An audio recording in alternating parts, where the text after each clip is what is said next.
não podemos deixar de olhar para alguns sinais que nos estão a chegar e tentar perceber o que está a acontecer. Mas ainda não somos o Rio de Janeiro. Quer dizer, Isso era o 8 e o 80. 80. No Rio de Janeiro não é a cidade mais perigosa do Brasil. Penso neste momento é Belo Horizonte. Portanto, mas são cidades onde, quer dizer, o Rio de Janeiro são 10 homicídios, 10, 12 homicídios. Estado de Rio de Janeiro, mas o Estado é muito a cidade. São 10, 12 homicídios por dia. Por dia, não é? Portanto, média anual. Portanto, deve haver dias em que há bastante mais e dias em que há menos, não é? Portanto, é uma situação diferente, são situações bastante diferentes e mesmo comparando com outras cidades europeias, não é essa a situação. Há países que, apesar de tudo, também são muito, muito tranquilos. Agora, há aqui alguns sinais, quer dizer, isto pode ter sido uma coincidência, mas vamos olhar um bocadinho para os casos que são e parece indiciar coisas diferentes, que é preciso perceber o que é que eles querem dizer. O primeiro sinal até apareceu antes do caso de Cascais, foi na véspera ou 2 dias antes.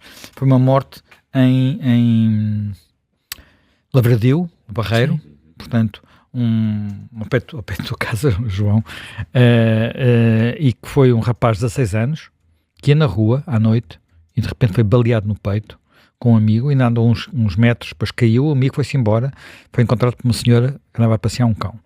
Portanto, depois tivemos aquele caso de Cascais, do turista. Mas houve mais casos, quer dizer, no mesmo dia de Cascais, houve um idoso, nem é idoso, não posso considerar idoso, um homem que foi encontrado em Lisboa com sinais de asfixia por estrangulamento. Tivemos depois 2 pessoas baleadas na Amadora, portanto, Cova da Moura e outra situação, Estrada Militar, portanto, 2 situações. Depois tivemos aquele caso de alguém que deu a entrada no Amadora Sintra com ferimentos no joelho de bala, portanto, não é um caso mortal.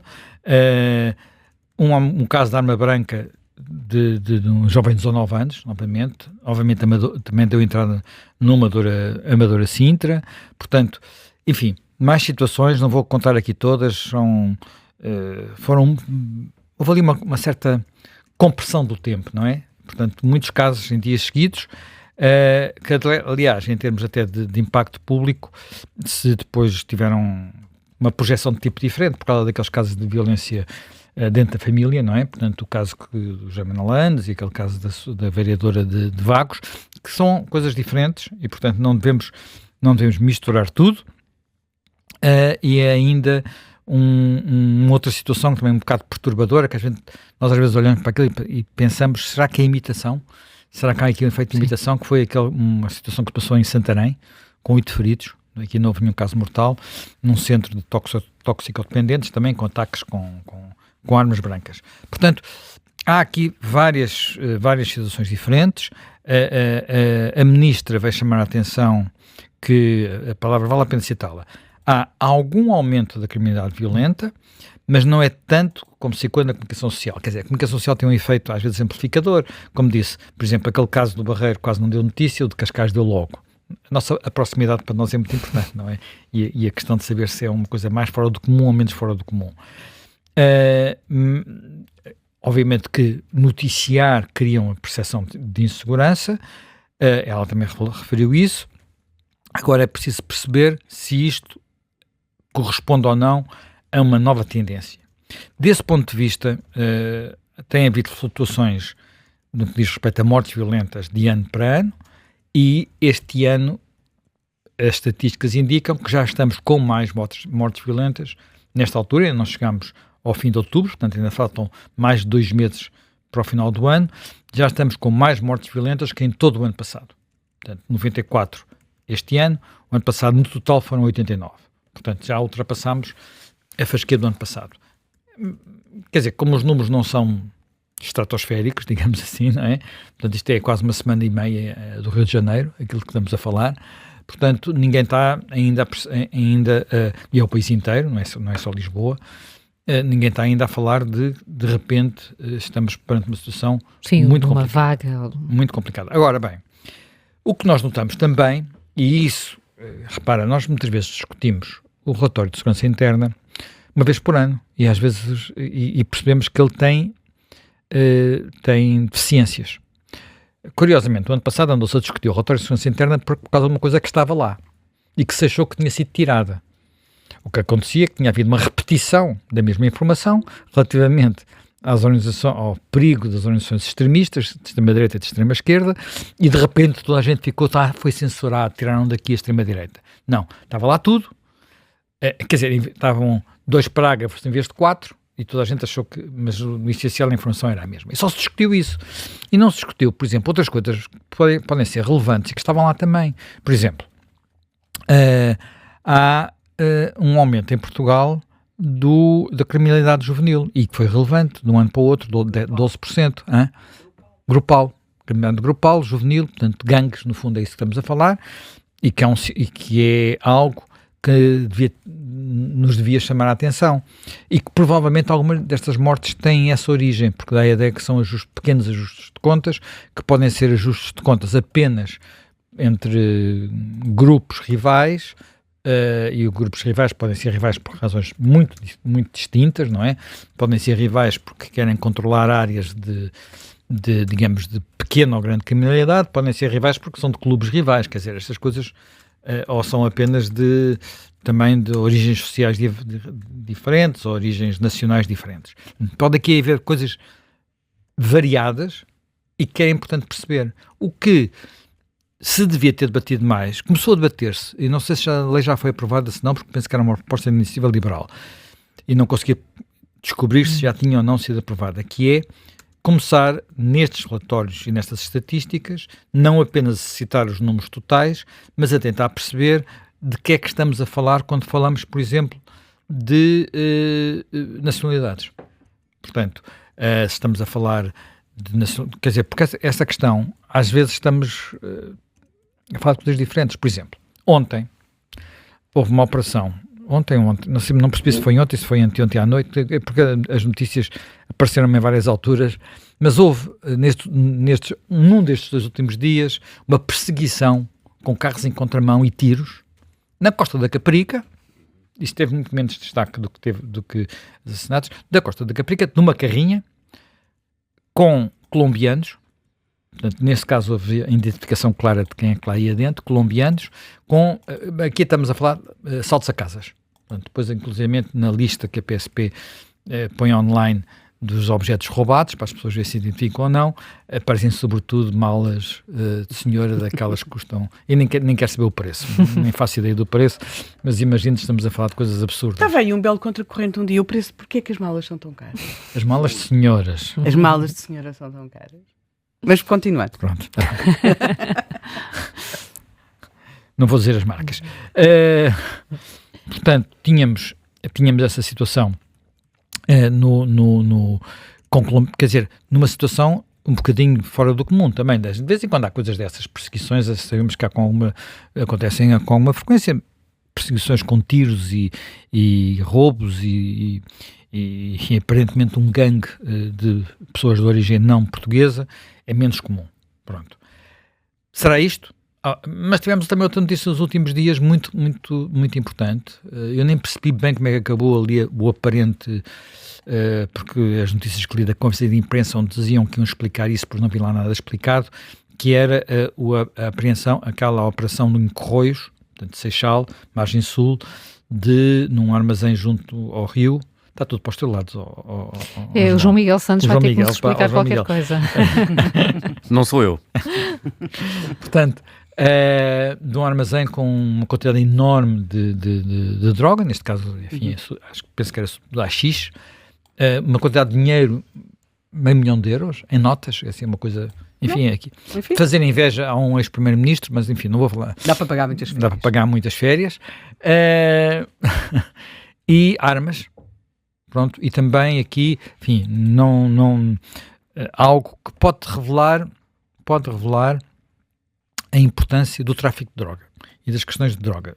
Algum regresso desse tipo de atividade, por exemplo, já que há bastantes anos que se fala de um regresso de algum tipo de consumo às ruas de Lisboa e em vários escalões, que era um consumo que nós podemos considerar mais recreativo de drogas como estas que foram agora apreendidas, até dirigido aos turistas que chegam, portanto com muita circulação na zona mais turistas, e também já sabemos, até porque já tivemos cá responsáveis autárquicos, por exemplo, da freguesia de Campo de Ourique, de um certo regresso de consumo de drogas, de outro tipo de drogas, designadamente em sítios onde nós tínhamos pensado que elas tinham desaparecido por completo, como, enfim, agora já não é o Casal Ventoso, é a Avenida de Ceuta, nas zonas de Lisboa, e sabemos que também está a acontecer o mesmo no Porto, pelo menos no Porto, também o Presidente de Câmara que está de saída, o Rui Moreira, fala disso com alguma regularidade. Portanto, temos aqui situações, e sabemos que quando há tráfico, e o tráfico movimenta muito dinheiro, ou potencialmente pode movimentar muito dinheiro, temos muitas vezes problemas também associados à criminalidade, à violência, à luta por zonas de influência. Portanto, há aqui coisas diferentes. Portanto, possibilidade de ter um lado de grupos juvenis, gangues juvenis, um lado tem a ver com o tráfico de droga, um lado que pode ter a ver com a presença em Portugal de redes criminais estrangeiras. Fala-se muito do PCC, portanto, o primeiro comando da capital brasileiro, que é um grupo extraordinariamente perigoso e muito violento, e aquilo que me parece relevante também perceber é até que ponto é que essas diferentes situações podem ajudar a explicar um aumento de casos, o ano passado a criminalidade geral diminuiu ligeiramente, a criminalidade violenta aumentou olhando para o RASI. Eu olho para isto com muito cuidado, porque a criminalidade grave, violenta, tende a ser participada, porque ou participada ou a polícia a tomar nota e conta dela, não é? Se houver um assassinato, se houver um assalto à mão armada, se houver coisas desse género, por regra, acaba nas autoridades policiais. A criminalidade menos grave, muitas vezes, e isto às vezes varia com o tempo, muitas vezes não é participada porque há a percepção que não serve para nada. Pronto.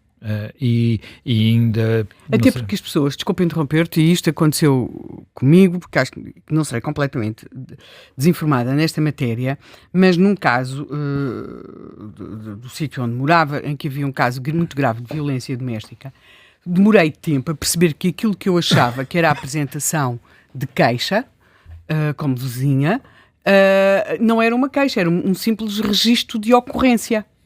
Portanto, eu achava que só quando depois aquilo começa a avançar para processos contra o agressor é que percebemos que duas ou três vezes nós achávamos que também havia queixa, não tinha havido queixa, porque era uma simples ocorrência. A apresentação de queixa é algo muito mais complicado, com muito papel. Portanto, nós achávamos que o facto da polícia ter ido ao local, nós termos dito, aconteceu às tantas horas, ouvimos as pessoas a gritar, houve agressão. Eu tive também um caso parecido com esses, que eram, enfim, partiram o vidro do meu carro para roubar coisas, nem me recordo se roubaram alguma coisa, se havia alguma coisa de carro para roubar, e quando fui à esquadra, a conversa era, pronto, eles até tinham conseguido recuperar, acho que conseguiram, exatamente, tinham roubado uma coisa, mas depois aquilo na esquadra sabiam quem era e apanharam logo, e até me devolveram muito rapidamente, e depois perguntaram: quer fazer queixa?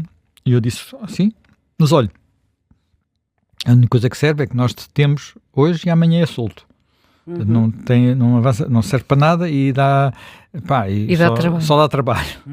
Mas fica registado. E eu já não me recordo porque é que decidi fazer, já foi há muitos anos. Mas fica registado, não é? E permite ter neste um caso retrato. é capaz de ficar registado, portanto, e esta, por exemplo, ontem quando falámos aqui, enfim, falou a Helena, as duas Helenas, quando se falou aqui do caso da violência nas famílias, uma das coisas que a APAV, aquele relatório da APAV referia, é que há uma diferença entre o que são as queixas à APAV, portanto, e o que são as queixas depois nas autoridades, que são aquelas que depois aparecem nos relatórios. Sim, portanto, claro. Dito isto, que é um tema que, por exemplo, quando às vezes se diz está a diminuir, está a subir, eu tenho sempre cuidado, tenho sempre prudência, precisamente por causa deste fator, que nós, às vezes começa-se a falar mais de um certo tipo de criminalidade e aumenta o número de queixas, não porque aumenta a criminalidade, mas porque aumentam as queixas.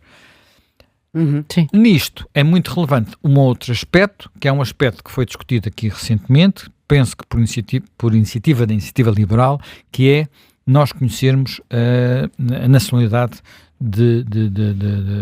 dos criminosos. Pronto. Que era uma coisa que nestes relatórios não aparece referida, e isto não se deve ter medo, porque se houver um problema que tenha a ver com a presença, repara, eu estou a falar em presença de não nacionais, de estrangeiros. Quando nós falamos, por exemplo, de uma rede como o PCC, não estamos, primeiro comando da capital, uma rede brasileira, não estamos a falar obrigatoriamente daquilo que nós identificamos como imigração e imigração aos milhares. Estamos a falar de coisas diferentes.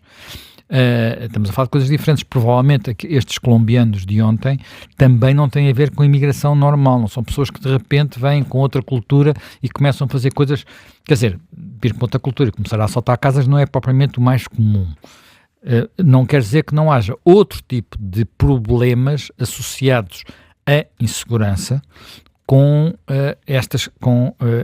as comunidades que agora são muito mais numerosas do que eram antes. Portanto, nós não é colocando a cabeça debaixo da terra que nós resolvemos os problemas, porque de repente, por exemplo, nestes casos que podem não ter nada a ver com isso, imediatamente pode aparecer o discurso, e creio que não andei a ver as redes sociais que eu não frequento só quando me chamam a atenção. Não sei se alguém de repente começou a dizer que isto era tudo por causa de imigração, por exemplo, não faço ideia, mas é natural que tenha aparecido, porque é a primeira resposta, é a primeira intuição, é a primeira percepção, e portanto nada como ter informação transparente, e se possível não estar à espera uma vez por ano por um relatório do RASI, mas ir tendo noção do que vai acontecendo e ter isso disponível designadamente para quem queira ir buscar essa informação, sejam jornalistas, académicos ou simples cidadãos, que os cidadãos também já sabem fazer essas buscas. Portanto, se elas estiverem online, parece-me que é uma coisa relevante. Portanto, em síntese, eu acho que são casos seguramente diferentes, até pela sua própria descrição, com origens provavelmente também diferentes, mas que podem revelar alguns fenómenos a que temos que dar atenção. Porque se tivermos um fenómeno, por exemplo, e esse aparentemente temos de um aumento da violência juvenil, da violência de gangues, é preciso perceber porque é que isso está a acontecer. Onde é que há problemas? É nas escolas, é nos bairros, é onde? Portanto, porque senão só reparamos quando, em vez de estar um problema relativamente, que ainda hoje não é um grande problema, se transformar porventura num grande problema, como noutros países se transformou.